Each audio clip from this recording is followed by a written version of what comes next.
আল্লাহর সৃষ্টির মধ্যে আপনার সূর্য আছে, সূর্যের জন্য দয়ার নবী হলো রহমত। আল্লাহর সৃষ্টির মধ্যে চন্দ্র আছে, দয়ার নবী চন্দ্রের জন্য হলো রহমত। এই আল্লাহর সৃষ্টির মধ্যে আরশে আযম আছে, আরশে আযমের জন্য হলো দয়ার নবী রহমত। কলম আছে, কলমের জন্য দয়ার নবী হলেন রহমত। সমুদ্র আছে, সমুদ্রের জন্য দয়ার নবী হলেন রহমত। আপনার সমুদ্রের মধ্যে মাছ আছে, বিভিন্ন রকম আপনার পানির জন্তু আছে, তার জন্য দয়ার নবী হলেন রহমত। আসুন এই পৃথিবীর বুকে, এই সমতলের বুকে, জমিনের উপরে জিন জাতি আছে, তার জন্য দয়ার নবী হলেন রহমত। আমরা মানুষ বাস করছি, এই মানুষের জন্য হলো দয়ার নবী রহমত। বলেন সুবহানাল্লাহ। আমার বিষয় হলো দয়ার নবী, মায়ার নবী, নূর নবী, প্রেমের ছবি জনাবে মুহাম্মদুর রাসূলুল্লাহ সাল্লাল্লাহু তাআলা আলাইহি ওয়াসাল্লাম বিশ্ববাসীর জন্য কিরকম রহমত। এই টপিক, এই বিষয় একটা সমুদ্রের ন্যায়। আমি যদি মনে করি যে এই টপিকটি আমি আলোচনা করি আর আলোচনা করে শেষ করব, আমার সারা জীবন কেটে যেতে পারে,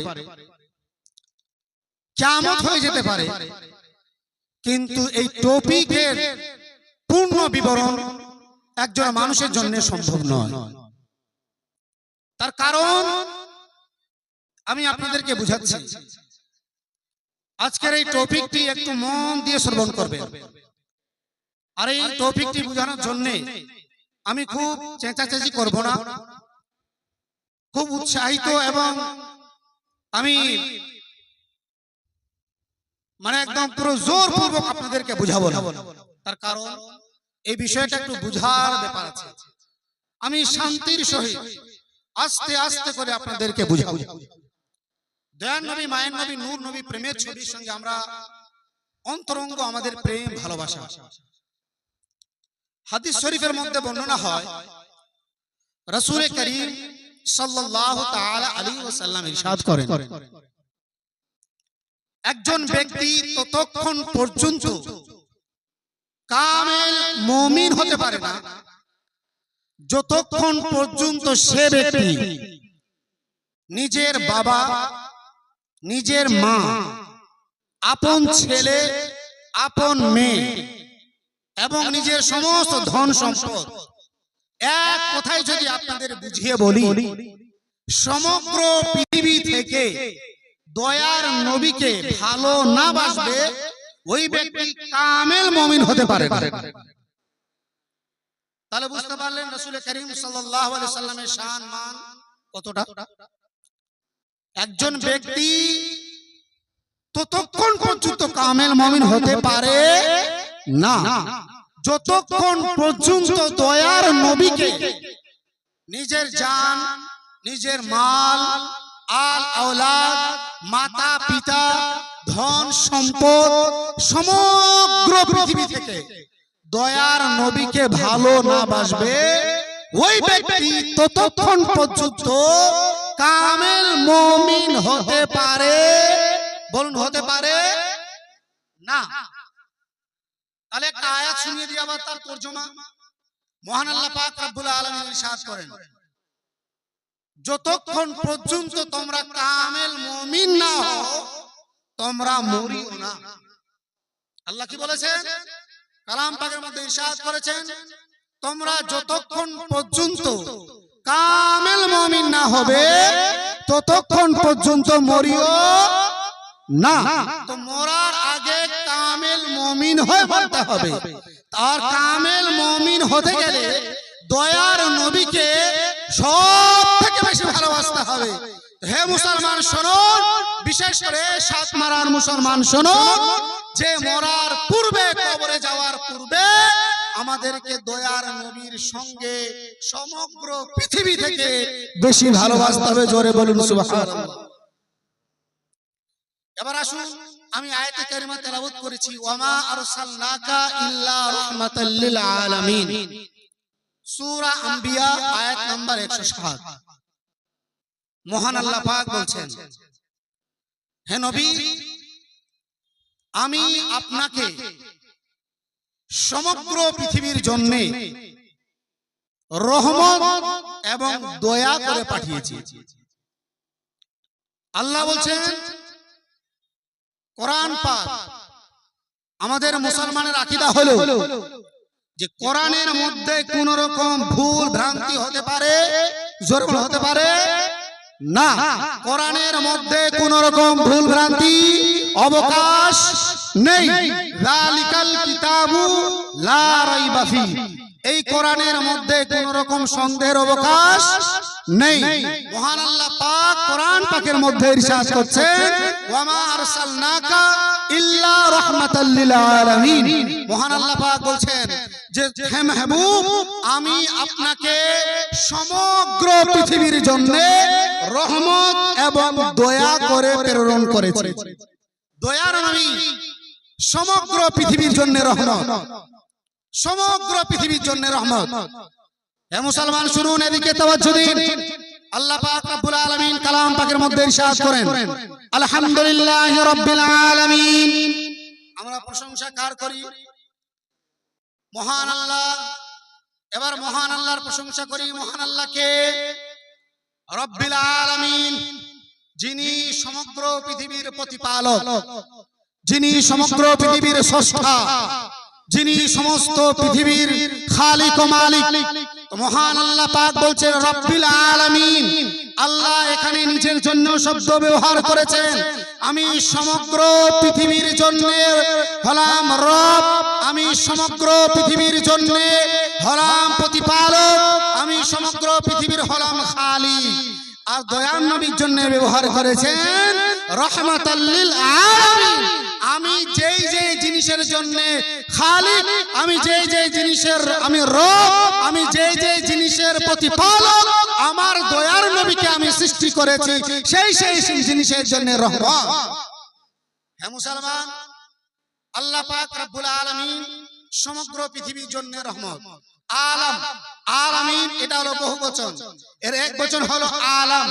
আর আলামের সংজ্ঞা, তারিফ, ডেফিনিশন আলা হযরত আজিমুল বরকত মুজাদ্দিদ দ্বীন ও মিল্লাত আশ-শাহ ইমাম আহমদ রাজা খান আলাইহির রহমাত ওয়া রিদওয়ান ফতোয়া রাজবিয়ার মধ্যে বর্ণনা করেছেন যে আলাম এর ডেফিনিশন হলো মা সিওয়া আল্লাহ, এক কথায় আল্লাহ ব্যতীত যাহা কিছু আছে সমগ্র সমস্ত জিনিস হলো আলামের মধ্যে অন্তর্ভুক্ত।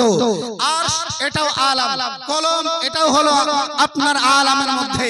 আসমান, চন্দ্র, সূর্য, নক্ষত্র, গ্রহ, তারা, মানব, দানব, আপনার কি বলে পশু, পাখি, কীট, পতঙ্গ, জিন, আপনার কি বলে মাটি, হাওয়া, পানি, যাহা কিছু আছে সমস্ত কিছু হলো আল্লাহর মাখলুক।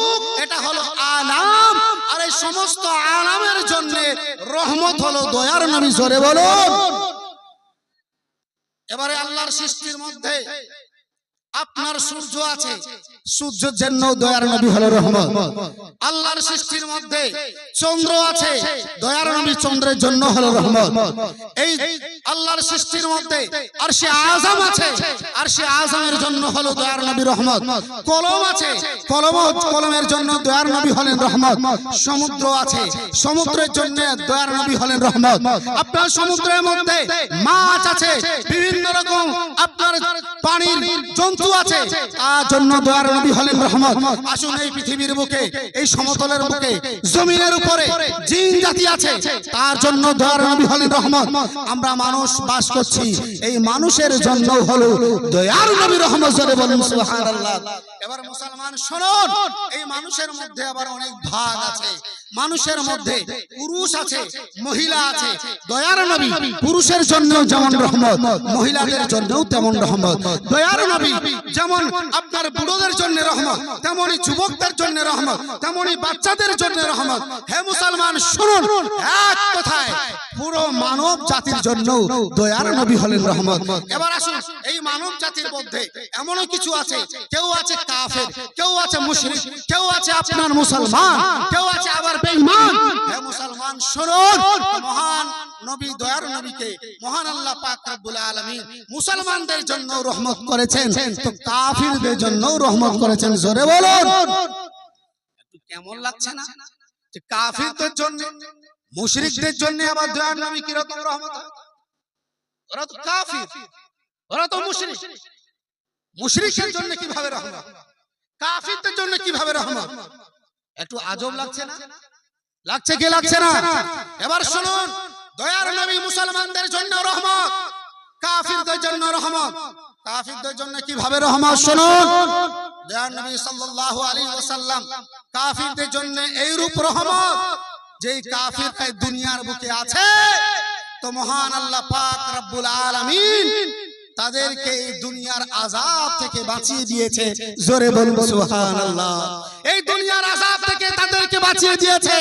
কাফিরদের জন্য কেবলমাত্র দয়ার নবী এই দুনিয়ার জন্য রহমত, কারণ কাফিররা আল্লাহর আযাব থেকে বেঁচে আছে এই দুনিয়ার মুখে।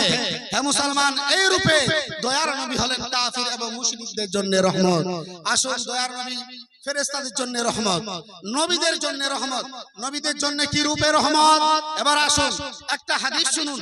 এই হাদিসটি বর্ণিত হয়েছে বুখারী শরীফে, এই হাদিসটি বর্ণিত হয়েছে আপনার তিরমিজি শরীফে, বিভিন্ন সিয়াসিত্তা হাদিসের মধ্যে এই হাদিসটি বর্ণনা হয়েছে। কিভাবে এই হাদিসটি আপনার নিয়ে আসা হয়েছে? আয়াতটি কোরআনের আয়াতের কাযালিক, কোরআনের মধ্যে আপনার স্পষ্ট বর্ণনা হয়েছে। আল্লাহ পাক রব্বুল আলামিন ইরশাদ করেন, কাযালিকা জাআলনাকুম ওয়াসাতান লিতাকুনু শুহাদা আলান নাস।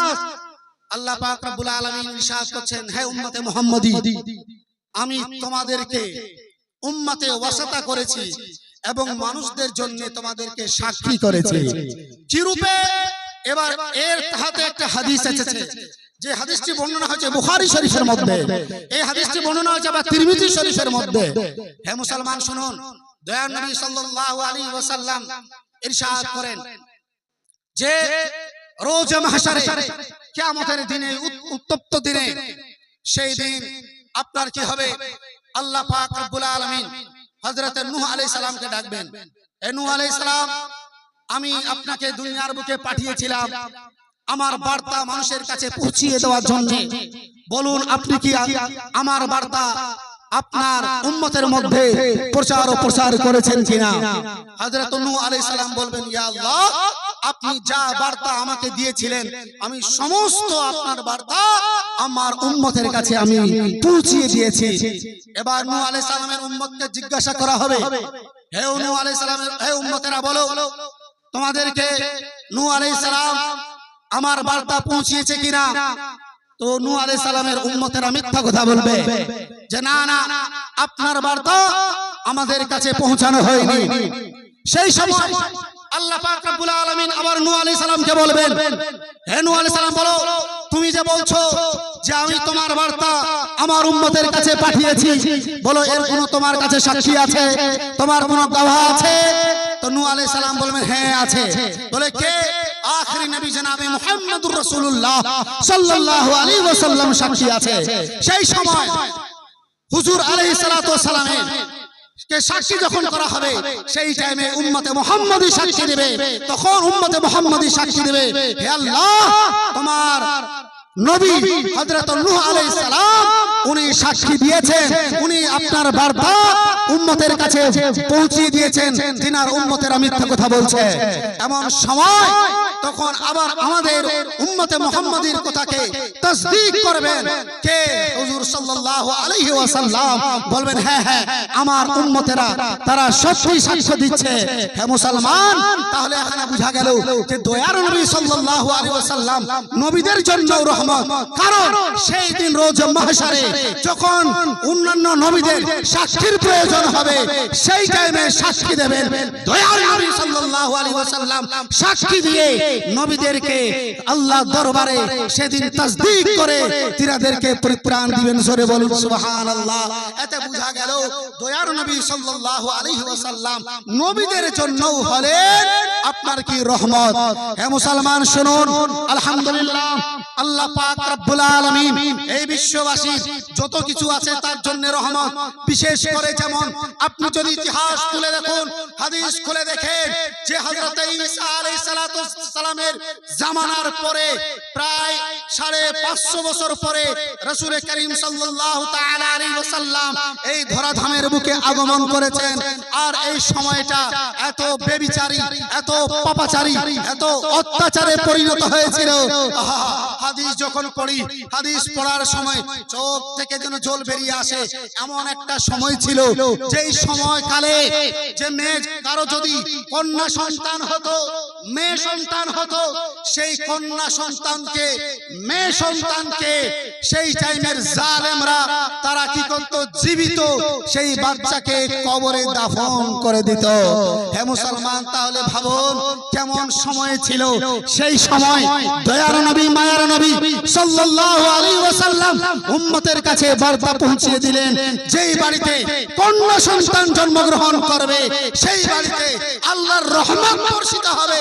এই বার্তা দিয়ে এবার কন্যা সন্তানদের জন্য মহান নবী সাল্লাল্লাহু আলাইহি ওয়াসাল্লাম রহমতের পরিচয় দিলেন। জোরে বলুন সুবহানাল্লাহ। হে ব্রাদার মিল্লাতে ইসলামিয়া, শুধু এখানেই সমাপ্ত নয়, আসুন বুখারী শরীফ খুলে দেখুন, উঠান তিরমিজি শরীফ, আপনি হাদিস শরীফ যদি খুলে দেখেন বুঝতে পারবেন বাবু শাফাতের মধ্যে স্পষ্ট একটি লম্বা হাদিস বর্ণনা হয়েছে। আমি আরবি ইবারত পড়ছি না, শুধু তার বাংলা তরজমা করে, তার বিশ্লেষণ করে আপনাদেরকে বুঝিয়ে দিই। হে মুসলমান শুনুন, এই হাদিসটি বর্ণনা হয়েছে হযরতে আবু হুরায়রা রাদিয়াল্লাহু তাআলা আনহু থেকে। উনি বলেন, আমরা সাহাবায়ে কেরাম রাসূলে কায়নাত সাল্লাল্লাহু তাআলা আলাইহি ওয়াসাল্লামের সঙ্গে এক দাওয়াতে উপস্থিত ছিলাম। আর সেই দাওয়াতে রাসূলে করিম সাল্লাল্লাহু আলাইহি ওয়াসাল্লামকে ছাগলের রান পেশ করা হয়েছিল। দয়ার নবী খুব শোকের সঙ্গে সেই রান খেয়ে উনি খাওয়ার পরে দয়ার নবী সাল্লাল্লাহু আলাইহি ওয়াসাল্লাম বলছেন, বলো যে সেই কিয়ামতের দিনে সেই যে এমন একটা সময় হবে, এমন একটা টাইম হবে যেই সময়কালে সূর্য মানুষের মাথার উপরে হবে, নফসি নফসির আলম হবে, মানুষ বড় সংকটে হবে, বড় বিপদে হবে। ওই বিপদের সময় মানুষ হায় হায় করবে, নফসি নফসি করবে। যখন চতুর্দিক দিয়ে নফসি নফসির আলম হবে, এক অপরের সঙ্গে কথোপকথন করবে, কথা বলবে, হায় হায় আজ এই আযাব থেকে কিভাবে বাঁচা যাবে, আজ আল্লাহর কাহার থেকে কিভাবে পরিত্রাণ পাওয়া যাবে, এইভাবে এক অপরের সঙ্গে আপনার কথোপকথন করবে। সেই টাইমে বলবে, চলো চলো আজ পরিত্রাণ পেতে গেলে আমাদেরকে কারো কাছে যেতে হবে, মাশওয়ারা হবে, মাশওয়ারা হয়, ফাইনাল হবে। চলো আমাদের সকলের পিতা হলো হযরত আদম আলাইহিস সালাতু তাসলিম, চলো তিনার কাছে যাওয়া যাক, আজ তিনার দরবারে যাওয়া যাক। সেখানে গিয়ে আদম আলাইহিস সালামের কাছে গিয়ে আমরা ফারজি করব, আরজ করব, হে আদম আলাইহিস সালাতু তাসলিম, আপনি তো আমাদের সকলের পিতা, আপনি তো হলেন আবুল বাশার, প্রত্যেক বাশারের আপনি পিতা বাবা। আজ আপনি আমাদেরকে আল্লাহর কাহার থেকে বাঁচান। এই মাশওয়ারা করে হযরত আদমের কাছে উপস্থিত হবে সমগ্র পৃথিবীর মানুষ, প্রথম থেকে নিয়ে শুরু থেকে নিয়ে কিয়ামত অবধি যত মানুষ দুনিয়ার বুকে এসেছে সমস্ত মানুষ সেখানে দ্বারস্থ হবে। হযরত আদম আলাইহিস সালামের কাছে গিয়ে হাজির হয়ে বলবে, হে আদম, আপনি তো প্রত্যেকটা মানুষের পিতা, আপনি তো প্রত্যেকটা মানুষের বাপ, আজ আপনি আমাদের প্রতি একটি করুণা করুন, একটু আপনি রহম করুন, আল্লাহর আযাব থেকে আমাদেরকে বাঁচান। এমন সময় হযরত আদম বলবেন, আজ আমি তোমাদের আল্লাহর কাহর থেকে বাঁচাতে পারবো না, আজ আমি তোমাদেরকে আল্লাহর কাহর থেকে বাঁচাতে পারবো না, তোমরা যাও যাও অন্যের কাছে ফিরে যাও, ইযহাবু ইলা গায়রি, অন্যের কাছে চলে যাও। এবার সেখান থেকে সেই দরবার থেকে মায়ুস হয় সমগ্র পৃথিবীর মানুষ। এবার সেই দরবার থেকে ফেরত হয় হযরত নূহ আলাইহিস সালামের দরবারে হাজির হবে। সেখানে গিয়ে বলবে, হে নূহ, আপনি তো পৃথিবীর বুকে প্রথম নবী, প্রথম রাসূল, আজ আপনি আমাদের আল্লাহর কাহর থেকে বাঁচান, আল্লাহর আযাব থেকে বাঁচান। এমন সময় হযরত নূহ আলাইহিস সালামও বলবেন, জবাব দিবেন, হে হে মানুষেরা শোনো, আজ আমিও তোমাদের আল্লাহর কাহর থেকে বাঁচাতে পারবো না, আল্লাহর আযাব থেকে বাঁচাতে পারবো না, ইযহাবু ইলা গায়রি, যাও তোমরা অন্যের কাছে ফেরত যাও। এমন সময় হযরতে নূহ আলাইহিস সালামের দরবার থেকে ফেরত হয়, আবার হযরতে ইব্রাহিম আলাইহিস সালাতু তাসলিমের দরবারে হাজির হবে। সেখানে গিয়েও সেখানে আপনার মানুষ মায়ুস হবে। হযরতে ইব্রাহিম আলাইহিস সালামও উত্তর দিবেন, আজ আমি তোমাদের এই কঠিন সময় আল্লাহর আযাব থেকে বাঁচাতে পারবো না, ইযহাবু ইলা গায়রি, অন্যের কাছে চলে যাও, অন্যের কাছে চলে যাও। আবার সেখান থেকে ফেরত হয় হযরতে মূসা আলাইহিস সালামের কাছে যাবে, সেখানেও এটাই জবাব পাবে, এটাই উত্তর পাবে। এই সেম উত্তর পেয়ে সেখান থেকে ফেরত হয় হযরতে ঈসা আলাইহিস সালামের দরবারে দ্বারস্থ হবে। এবার হযরতে ঈসা আলাইহিস সালামের দরবারে দ্বারস্থ হয়, বলবে, হে ঈসা, আপনি আজ এই কঠিন সময়, এই বিপদের সময় আমাদেরকে আল্লাহর আযাব থেকে বাঁচান, আল্লাহর এই কঠিনাই থেকে আমাদেরকে পরিত্রাণ দিন। হযরতে ঈসা আলাইহিস সালাম বলবেন, আজ তোমরা যেখানেই যাও তোমাদের কেউ আযাব থেকে বাঁচাতে পারবে না, আল্লাহর কাহার থেকে তোমাদের কেউ বাঁচাতে পারবে না। হ্যাঁ হ্যাঁ, যদি বাঁচাতে পারে তাহলে একজন ব্যক্তি আছে যে তোমাদের আল্লাহর আযাব থেকে বাঁচাতে পারবে। এবার সমগ্র পৃথিবী বলবে, কে সে ব্যক্তি? বলবে, যাও আখেরি নবী জনাবে মুহাম্মদুর রাসূলুল্লাহ সাল্লাল্লাহু আলাইহি ওয়াসাল্লামের দরবারে দ্বারস্থ হও। এবার সমস্ত পৃথিবীর মানুষ নবী আকরাম নূরে মুজাসসাম সরওয়ারে কাউন মাকান সাল্লাল্লাহু আলাইহি ওয়াসাল্লামের দরবারে দ্বারস্থ হবে। এবার সেখানে রাসূল করিম সাল্লাল্লাহু আলাইহি ওয়াসাল্লাম বলবেন, আনালাহা আনালাহা, হে বিশ্বের মানবেরা, আজ তোমরা চলে আসো আমার কাছে, আজ আমি তোমাদের জন্য যথেষ্ট। জোরে বলুন সুবহানাল্লাহ। আজ আমি তোমাদের জন্য, আমি তোমাদের আল্লাহর কাহার থেকে বাঁচাবো, আল্লাহর আযাব থেকে বাঁচাবো। এমন সময় দয়ার নবী সাল্লাল্লাহু তাআলা আলাইহি ওয়াসাল্লাম কি করবেন? সিজদায় নত হবেন, সিজদায় নত হবেন, সিজদায় নত হয়ে আল্লাহর প্রশংসা করবেন। মহান আল্লাহ পাক বলবেন, ইরফা রাসাক ইয়া মুহাম্মদ, হে মুহাম্মদ, আপনি আপনার মাথাকে সিজদা থেকে উত্তোলন করুন, আপনি সিজদা থেকে মাথা উঠান। আজ আপনি চান, আপনি যাহা চাইবেন আল্লাহ আপনাকে আজ প্রদান করবে। জোরে বলুন, আজ আপনি যা চাইবেন আল্লাহ আপনাকে প্রদান করবে। দয়ার নবী সাল্লাল্লাহু আলাইহি ওয়াসাল্লাম চাইবেন, হে আল্লাহ, তুমি আজ আমাকে আমার গুনাহগার উম্মতদেরকে জান্নাতে নিয়ে যাওয়া তুমি আমাকে ক্ষমতা দাও। সেই টাইমে মহান আল্লাহ পাক ইজাজত দিবেন, হে আখেরি নবী মুহাম্মদুর রাসূলুল্লাহ, আমার দোস্ত, আপনি যাকে চান আপনি জান্নাতে নিয়ে যান। জোরে বলুন, আপনি যাকে চান তাকেই জান্নাতে নিয়ে যান। হে ব্রাদার মিল্লাতে ইসলামিয়া, তাহলে বুঝা গেল দয়ার নবী সাল্লাল্লাহু আলাইহি ওয়াসাল্লাম আমাদের গুনাহগার ব্যক্তির জন্য রহমত কিনা? বলো, রহমত হয় কিনা? দয়ার নবী সাল্লাল্লাহু আলাইহি ওয়াসাল্লাম কাল কিয়ামতের মাঠে ওই কঠিন দিনে যখন আমাদের কেউ কাজে আসবে না, শুধু নফসি নফসির হালাত হবে, নফসি নফসির আলম হবে, এমন সময় দয়ার নবী সাল্লাল্লাহু তাআলা আলাইহি ওয়াসাল্লাম সমগ্র পৃথিবীর মানুষের সেদিন সুপারিশ করে আল্লাহর দরবারে, সুপারিশ করে সেদিন জান্নাতে প্রবেশ করাবেন। হে ব্রাদার মিল্লাতে ইসলামিয়া, তাহলে বুঝা গেল দয়ার নবী মায়ার নবী সাল্লাল্লাহু তাআলা আলাইহি ওয়াসাল্লাম আমাদের জন্য হলেন রহমত। আরেকটি হাদিস শুনুন, দয়ার নবী সাল্লাল্লাহু আলাইহি ওয়াসাল্লাম আমাদের জন্য কিভাবে রহমত।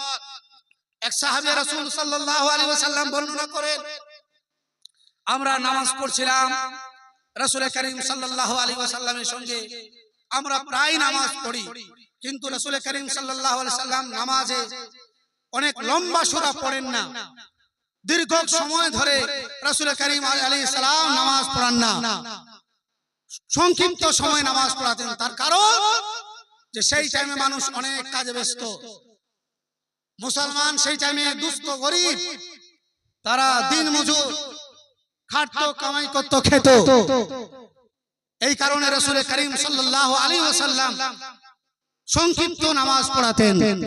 কিন্তু একদিন নামাজে রাসূল করিম সাল্লাল্লাহু আলাইহি ওয়াসাল্লাম দীর্ঘক্ষণ ধরে দাঁড়িয়ে আছেন, আর কি যেন বলছেন আমরা বুঝতে পারছি না। অনেকক্ষণ ধরে বারবার একই শব্দ বলে যাচ্ছেন, একই শব্দ বলে যাচ্ছেন। এবার নামাজ শেষে আমরা রাসূল করিম সাল্লাল্লাহু আলাইহি ওয়াসাল্লামের দরবারে উপস্থিত হই এবং রাসূল করিম সাল্লাল্লাহু আলাইহি ওয়াসাল্লামকে জিজ্ঞাসা করি, ইয়া রাসূলুল্লাহ, ইয়া হাবিবাল্লাহ, আপনি নামাজে এত সময় তো নেন না, কিন্তু আজ আপনি অনেক লম্বা সময় নিয়েছেন এবং নামাজের মধ্যে আপনি একটা শব্দ বারবার বলছিলেন, সেই শব্দের মানে মতলব আমরা বুঝতে পারছি না। ইয়া রাসূলুল্লাহ, তার কারণটা কি? রাসূল করিম সাল্লাল্লাহু আলাইহি ওয়াসাল্লাম বললেন, আমি যখন নামাজে ছিলাম, নামাজ অবস্থায় আমার কাছে যেন জান্নাতকে দেখানো হয় এবং জাহান্নামকে আমার সামনে নিয়ে আসা হয়। আর ওই জাহান্নামকে যখন আমার সামনে নিয়ে আসা হয়, আমি জাহান্নামের আযাব দেখছিলাম, আর যেন মনে হয় আমার উম্মতের উপরে আযাব হবে। এই কারণে আমি আল্লাহর কাছে ফরিয়াদ করছিলাম, ওয়ানা ফীহি, আমি আল্লাহর কাছে ফরিয়াদ করছিলাম, হে আল্লাহ, এই উম্মতের মধ্যে আমিও আছি। হে আল্লাহ, এই উম্মতের মধ্যে আমিও আছি। হে আল্লাহ, যে উম্মতের মধ্যে আমি আছি সেই উম্মতকে তুমি এই জাহান্নামে দিও না।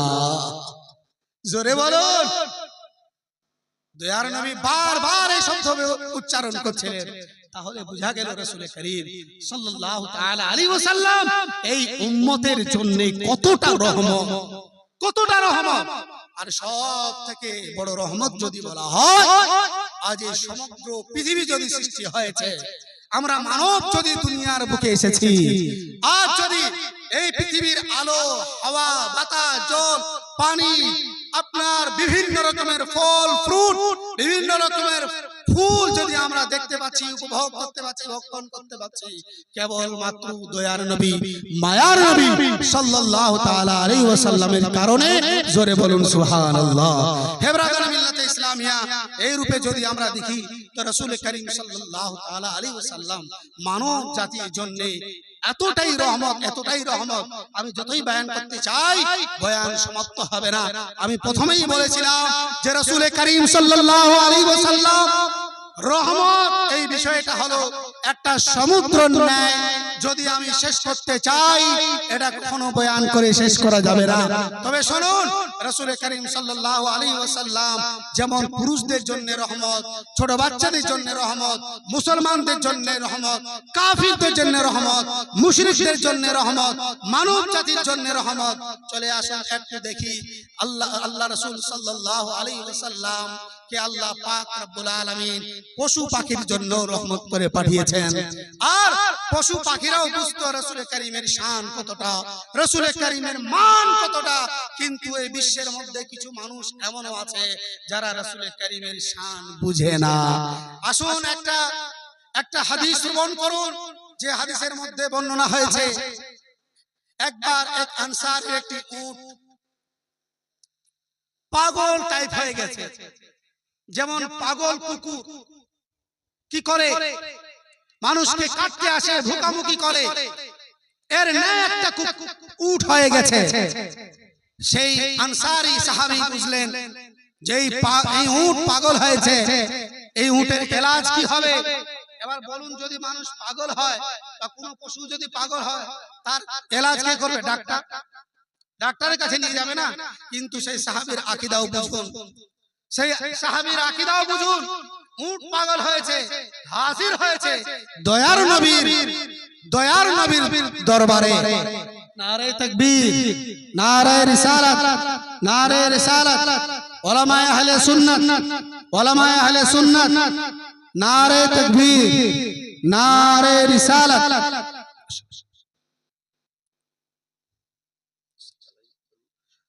একবার দরুদ শরীফ আল্লাহুম্মা সাল্লি আলা সাইয়্যিদিনা ওয়া মাওলানা মুহাম্মাদিন বারিক ওয়া সাল্লিম সালাতাও ওয়া সালামান আলাইকা ইয়া রাসূলুল্লাহ সাল্লাল্লাহু তাআলা আলাইহি ওয়াসাল্লাম।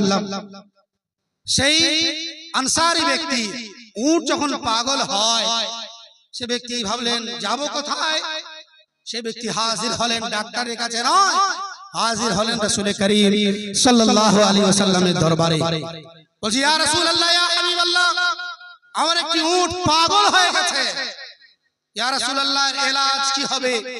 দয়ার নবী বলেন, ঠিক আছে, আমি আসবো। দয়ার নবী সাল্লাল্লাহু আলাইহি ওয়াসাল্লাম হাজির হলেন। হাজির হওয়ার পর যখন ওই উটের কাছে রাসূল করিম যেতে চাইছেন, সে আনসারী সাহাবী বলছেন, ইয়া রাসূলুল্লাহ, আপনি ওই উটের কাছে যেন না, সে কিছু খায় না, সে যেন মানুষকে কাটতে আসে, সে যেন মানুষকে কাটতে আসে। ইয়া রাসূলুল্লাহ, হয়তো আপনি তার কাছে যাবেন, আপনাকেও হয়তো কেটে নিতে পারে। তো দয়ার নবী বলেন, সে কিছু করবে না, সে কিছু করবে না। দয়ার নবী হাজির হলেন আর সেই উটের ঘাড়ের পেশানিতে হাত দিলেন, উট সুস্থ হয়ে গেল। এবার সেই সাহাবী রাসূলকে বলছেন, যা উট নিয়ে যাও। এবার যখন সেই সাহাবী উটকে নিয়ে গেলেন, তো দেখছেন আগের নেই যেন সেই উট খাওয়া দাওয়া করছে, যেই কাজে লাগাতেন সেই কাজে যেন লেগেছে, উটের পাগলামি শেষ হয়ে গেছে। জোরে বলুন সুবহানাল্লাহ। তার কারণ সেই পশুটাও বুঝে গেছে যে আমার পেশানির উপরে রাহমাতুল লিল আলামিনের হাত পড়ে গেছে। কিন্তু মুসলমান ওই জামানার উটের আকল বুঝেছিল রাসূল করিমের শান মান বর্তমান যুগের কিছু মোল্লার ব্রেনেও পড়েনি রাসূল করিমের শান মান। হে মুসলমান, আল্লাহ পাক রব্বুল আলামিন অশেষ রহমত, অশেষ দয়া যে আমাদেরকে রাসূল করিম সাল্লাল্লাহু আলাইহি ওয়াসাল্লামের উম্মত করেছেন এবং আমাদের মধ্যে রাসূলকে করিমকে পাঠিয়েছেন। রাসূল করিমকে পাঠিয়ে আমাদের এই গুনাহগার উম্মতের জন্য রহমত করে পাঠিয়েছেন। আজ যদি আমরা রাসূল করিম সাল্লাল্লাহু আলাইহি ওয়াসাল্লামের সঙ্গে অগাধ ভালোবাসা রাখতে পারি, অগাধ প্রেম রাখতে পারি, যতই ভালোবাসা রাখবো আমাদের ততই লাভ, ততই ভালো হবে, ততই আমরা কিয়ামতের দিনে রাসূল করিম সাল্লাল্লাহু আলাইহি ওয়াসাল্লামের নিকটবর্তী হব। প্রাধান্য মিল্লাত ইসলামিয়া, জয় হোক। আমি আয়াতে কারিমা পাঠ করেছিলাম, ওয়া মা আরসালনাকা ইল্লা রাহমাতাল লিল আলামিন। মহান আল্লাহ পাক রব্বুল আলামিন ইরশাদ করেন যে হে মাহবুব, আমি আপনাকে সমগ্র পৃথিবীর জন্য, সমগ্র জগতের জন্য রহমত এবং দয়া করে পাঠিয়েছি। তো সমগ্র পৃথিবীর মধ্যে, জগতের মধ্যে আমরা মানব জাতি, বিশেষ করে আমাদের জন্য আল্লাহ পাক রব্বুল আলামিন রহমত করেছেন। তার কারণ রাসূল করিমকে আমাদের মধ্যে পাঠিয়েছেন। এটা আমাদের জন্য স্পেশালি, এটা আমাদের জন্য বিশেষ করে রহমত। তাই রাসূল করিম সাল্লাল্লাহু আলাইহি ওয়াসাল্লামকে যতটা বেশি ভালোবাসবো, ততই আমরা আল্লাহর কুরব হাসিল করতে পারবো। রাসূল করিমকে যেভাবে ভালোবেসেছেন হযরতে আবু বকর সিদ্দিক রাদিয়াল্লাহু তাআলা আনহু, ততটাই মর্তবা হাসিল করেছেন আল্লাহর দরবারে।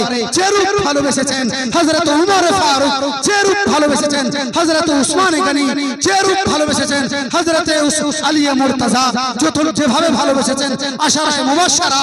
হে মুসলমান, যেভাবে ভালোবাসা রেখেছেন গৌসে পাক, যেভাবে ভালোবেসেছেন হযরতে খাজা গরিবে নওয়াজ, যেভাবে ভালোবেসেছেন হযরতে নিজামউদ্দিন আউলিয়া, যেভাবে ভালোবেসেছেন হযরত সিরাজে আকিয়া পাক, যেভাবে ভালোবেসেছেন হযরত আলাল কান্দাবী রাহমাতুল্লাহি তাআলা আলাইহি, ওনার নকশে কদমে, ওনাদের নকশে কদমে চলে যেন আমরাও দয়ার নবীর ভালোবাসা যেন আমাদের দিলে রাখতে পারি। এই ভালোবাসা কিয়ামতের দিনে আমাদের কাজে আসবে। সহিহ হাদিসের মধ্যে বর্ণনা হয়, এই দুনিয়ার বুকে যে ব্যক্তি যার সঙ্গে যতটা ভালোবাসা রাখবে, যার সঙ্গে ভালোবাসা রাখবে, রোজ মাহশারে তার সঙ্গে তার হাসর হবে, তার হিসাব হবে, তার কিতাব হবে। যদি আমরা রাসূল করিমের সঙ্গে ভালোবাসা রাখি, তাহলে রাসূল করিমের সঙ্গে আমাদের হাসর হবে। আর রাসূল করিমের সঙ্গে যদি আমাদের হাসর হয়, আমাদের বেড়া পার হবে। ওয়া আখিরু দাওয়ানা আনিল হামদুলিল্লাহি রাব্বিল আলামিন। আসসালামু আলাইকুম ওয়া রাহমাতুল্লাহি ওয়া বারাকাতুহু।